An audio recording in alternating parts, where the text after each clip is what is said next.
യോഹന്നാന്റെ സുവിശേഷം 12-ാം അധ്യായം 24-ാം വാക്യം. സത്യം സത്യമായി ഞാൻ നിങ്ങളോട് പറയുന്നു, ഗോതമ്പ് മണി നിലത്തു വീണ് അഴിയുന്നില്ലെങ്കിൽ അത് അതേപടി കിടക്കും, അഴിയുന്നെങ്കിലോ അത് വളരെ ഫലം പുറപ്പെടുവിക്കും.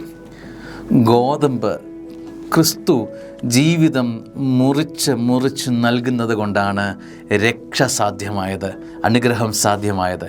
ഇതുപോലെ തന്നെ ക്രിസ്തു ശിഷ്യനും അഴുകുന്നതിന് തയ്യാറായില്ലെങ്കിൽ, ഒരു ക്രിസ്തു ശിഷ്യൻ അഴുകുന്നതിന് തയ്യാറായില്ലെങ്കിൽ, ഇല്ലാതാകുന്നതിന് തയ്യാറായില്ലെങ്കിൽ ജീവനുണ്ടാകില്ല എന്നർത്ഥം, ഉയർപ്പുണ്ടാകില്ല എന്നർത്ഥം, വളർച്ചയുണ്ടാകില്ല എന്നർത്ഥം.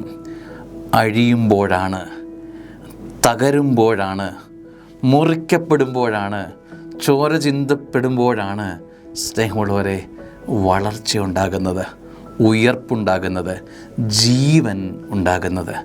മരിക്കുമ്പോഴാണ് ഉയർപ്പുണ്ടാകുന്നത് എന്നർത്ഥം. എന്നർത്ഥം അതാ. മരണാനുഭവങ്ങൾ ജീവിതത്തിലേക്ക് വരുമ്പോൾ അത് അവസാനമാണെന്ന് പറയുന്ന വ്യക്തികളോട് പറയണമല്ല, ക്രിസ്തു ശിഷ്യനായ ഞാൻ, ക്രിസ്തു എന്നെ പഠിപ്പിക്കുന്നത് മുറിവനുഭവങ്ങൾ, മരണാനുഭവങ്ങൾ ജീവിതത്തിലേക്ക് വരുമ്പോൾ, ഗോതമ്പ് അഴിയുന്നത് പോലെയുള്ള അനുഭവങ്ങൾ ജീവിതത്തിൽ വരുമ്പോൾ അത് അഴുകി ജീവൻ സമർപ്പിച്ച് മറ്റൊന്നിന് ജീവൻ നൽകാനുള്ള കെൽപ്പനുഭവമായി അത് മാറുന്നു എന്നുള്ളതാണ്. ഉയർപ്പനുഭവത്തിന് അത് മാറ്റുകൂട്ടുന്നു എന്നുള്ളതാണ്. ദൈവം അനുഗ്രഹിക്കട്ടെ. ഇന്നത്തെ ദിവസം അനുഗ്രഹമാവട്ടെ എന്ന് പ്രാർത്ഥിക്കുന്നു. ആമേൻ.